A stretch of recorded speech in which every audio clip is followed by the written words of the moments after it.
coming up in about 2 minutes, 2.5 minutes. Hey, what's going on? How you doing? I don't know why. I got on this roller coaster, and and ever since I got off the roller coaster, my vision seems to have gotten worse. I don't know. There's something jarred loose or something, but I can hardly see what I normally could see a few days ago. I'm and I told people around here, they just started laughing at me. I was like, well, no, I'm serious. Hey, little city, what's going on? But no, we're here. Am I upside down again? All right, hold on. Let me fix that. I'm going to fix the upside down broadcast on Periscope. So hold on 1 second here. Let's do this and do that. And let's see how that is right there. Is that better? Better? Okay, good. Hello there. Cool. Good. Better. Glad. Very good. Very good. Very good. I just about got this whole TriCast thing going here. All right, because I got one here, one here, one here. So I got it figured out to do this. And I'm just doing it basically to have fun. I ain't making no money off of this or anything. So, but just hanging out with you guys. I love doing this. I look forward to it every afternoon. So now I won't be here tomorrow because I'm taking tomorrow off. And I'm going to be driving down with my wife and my youngest daughter to go see my mom and my oldest daughter and her boys. So there you go. Very good. Glad to hear it. So let's see if this can, that's even more better. It's more level that way. So we're going in about 50 seconds. And then I'll tell you what we were talking about today. If you were not listening on the app or if you're here in the DFW, you were not listening. So hopefully you were. That would be very nice. So Donald Trump says that if he don't get the nomination, there may be some riots. What? What happened? What? You say? I'm sorry. Did you say something? And I was like, shut up. Shut your pie hole. All right. I guess it'd be good if I pulled up my tea and looked at it here before I started. So hold on a second. Gird your loins. I'm going in.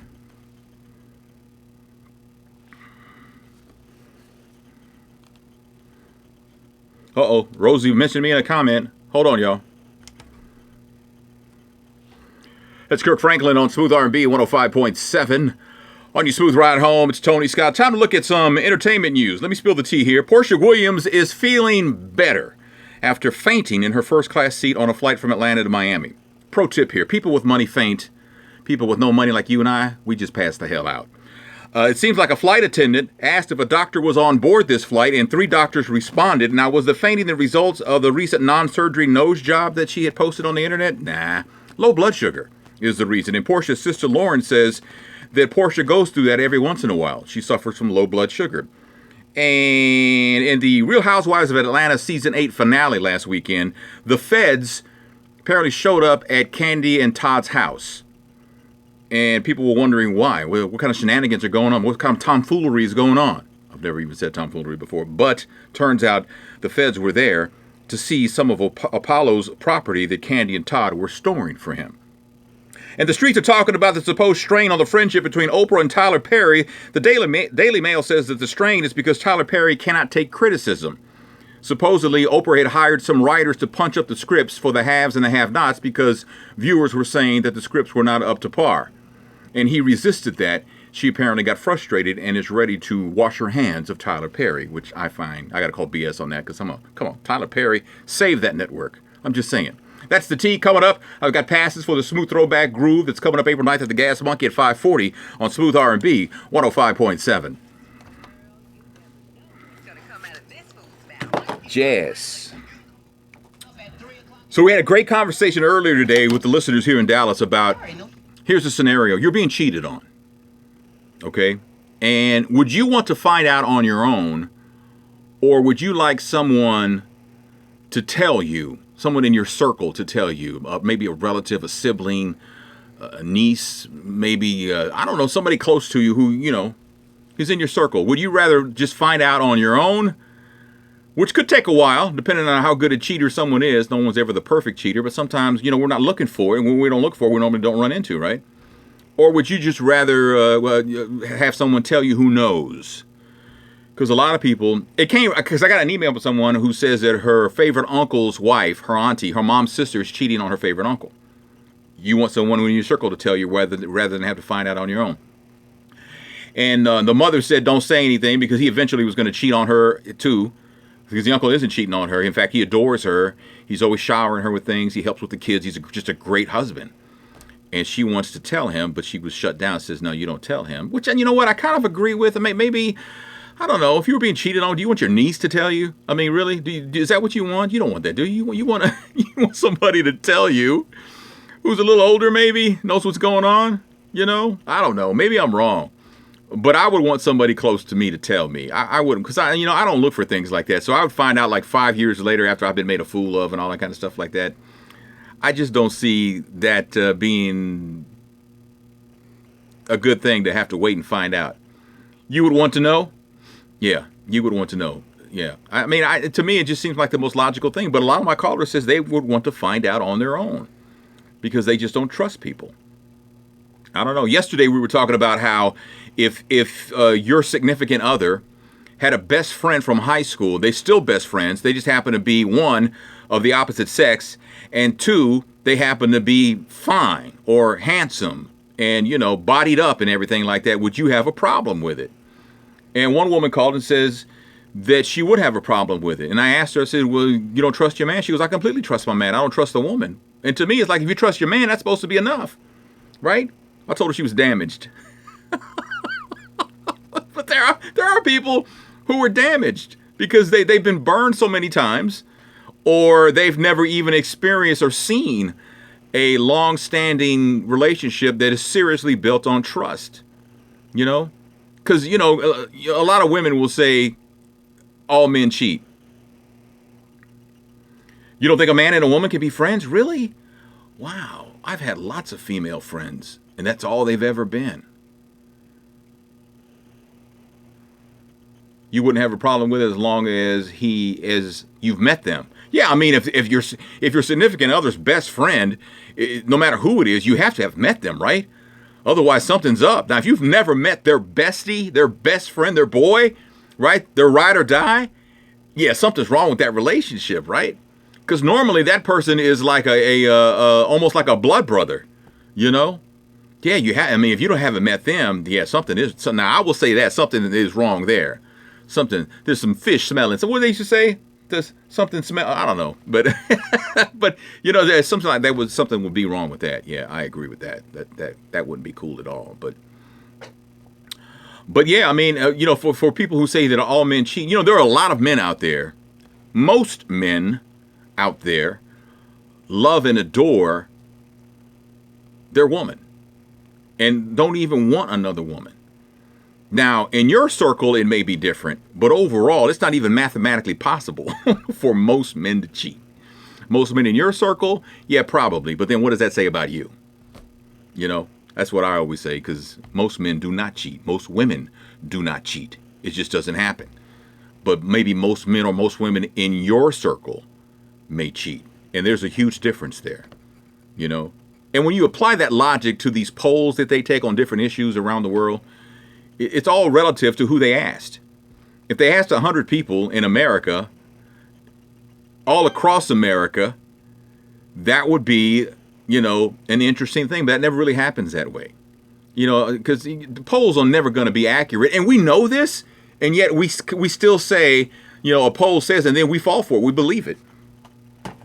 And that's crazy. That is crazy. So I went and checked in today. I have lost a total of 14 pounds. I know I don't look like I've lost weight, but I've lost 14 pounds. So, hey, L7N, how you doing? And that's kind of cool to say I've lost 14 pounds. We'll see how it goes, though. But GOP battles Trump on his threats of riot warnings if he's not the nominee. Thank you so much for saying wonderful. I appreciate that. I'm not even going to talk about Trump. That's it. That's all. I'm not going to say anything about Donald Trump, because it's not even worth it. It's not worth it, because it still ain't going to happen. It won't happen. But it was a great conversation today. Hey, what's going on? Hey, how you doing? We were on the conversation about cheating, because a lot of people, when someone tells them, yo, he's cheating on you, man. I saw him. I saw them making out in the parking lot. Here's a picture, and they still won't believe him. You photoshopped it. I don't even own Photoshop. I don't even own a copy of Photoshop. I don't even know how to use Photoshop. I didn't. Somebody photoshopped that. No, I saw it with my own eyes. And people, they just won't believe it. You know, because people will say that, you know, they were after my man. That's why they told me that. They wanted my man. You know. Because, you know, I told them how great they were in bed. They wanted to find out for them. Shut up. Shut up. Shut up. All that reasoning points to you. It points to you. I mean, it really does. It points to you as a friend. You got somebody who's your best friend, who you're supposed to be able to tell anything to, including intimate details about intimacy between you and someone else, if that's what you choose to do. And they're going to make a move because they want to find out for themselves if it's true. Well, how the hell did you choose a friend like that? That's on you. That's the way I see it. That's the way I see it. My best friend, Mark Clark, has a beautiful spouse, wonderful woman, great mom, great wife, successful, all that kind of stuff like that. I don't want her. I don't want her. See, a lot of people think that you can't find someone else's spouse beautiful without having some kind of desire for them. And I just don't believe that.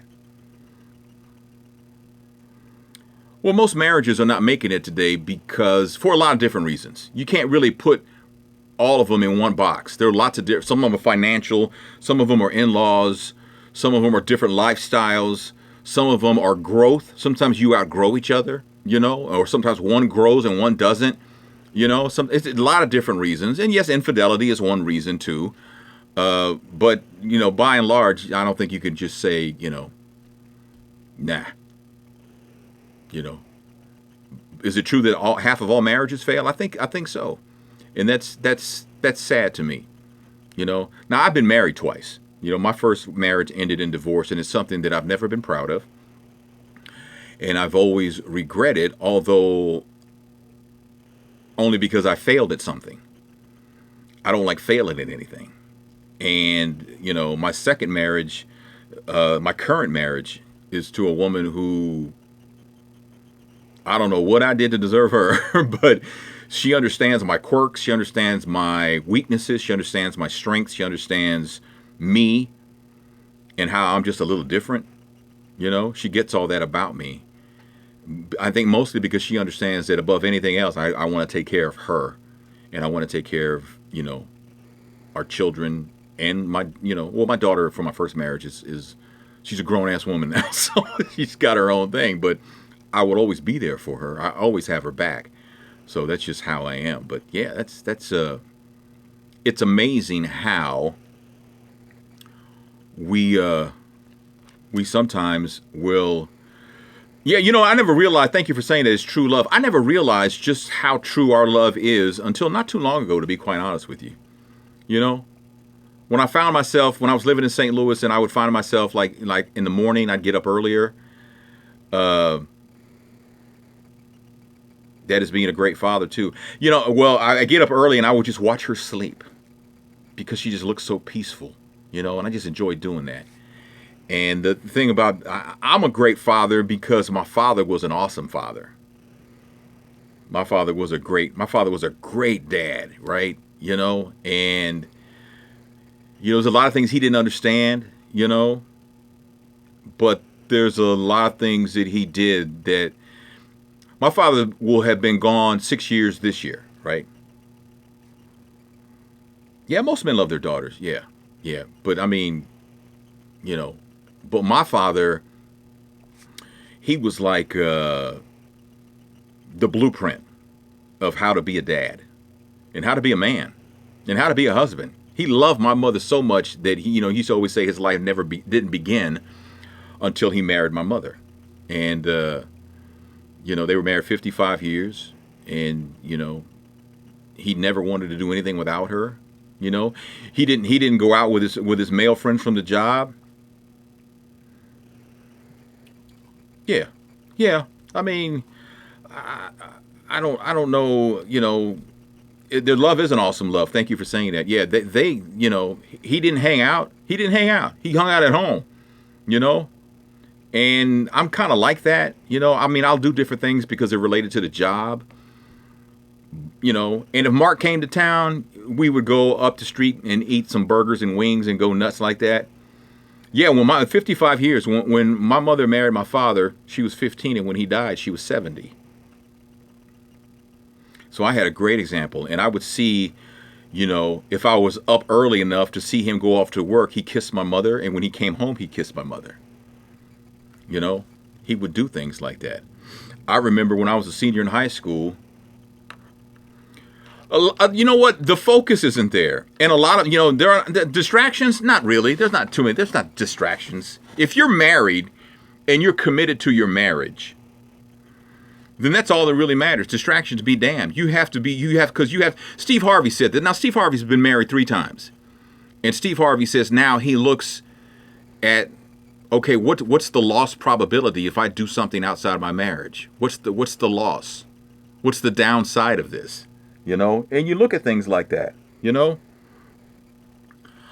I'm barely making ends meet now because, you know, I mean, I got a great job and everything, but I'm digging out of a financial hole that lasted 14 months, you know, of unemployment.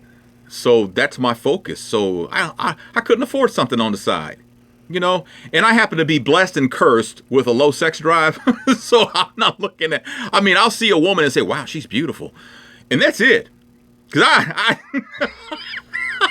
I have no desire. I just don't. The only desire I have is for one woman. I have desire for one woman, and that's it. And I don't think I can handle more than one woman.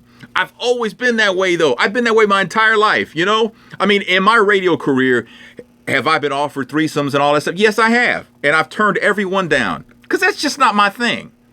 That's not my thing. I'm not that guy, you know? And I got offered those things when I was single, you know? And unattached to anyone. But I just was not that's not my thing. I don't want that. I'm not interested in that. I don't want that. You know? It's never been my deal. And I've told friends of mine that, the guys, and they're like, you're stupid and weird. I was like, okay, then I'll wear that as a badge of honor, you know, that I'm stupid and weird because I'm just not into the porno thing. Oh, there are lots of good guys out there. Most of the time we're working. Most of the time we're doing things. We're working and stuff. We're on the grind, you know, so we're not out a lot. You know, there are a lot of guys who don't go out. They don't, I mean, they'll go to a restaurant. They don't go to clubs. They don't go to bars, you know. They don't go to concerts. You know, they just don't. That's just how it is. But, yeah, there are lots of out there. You gotta work a little hard. You gotta work a little hard to find us. And I say this, having total going out is completely overrated. Yes. In total full disclosure here, I met my wife in a nightclub. I did. I met her in a nightclub. And at the time, I was like, wow, if I ever had a woman like that, I'd be set. And lo and behold, God was like, all right, I'm going to do you the solid this time, man. But I better hear from you on a regular.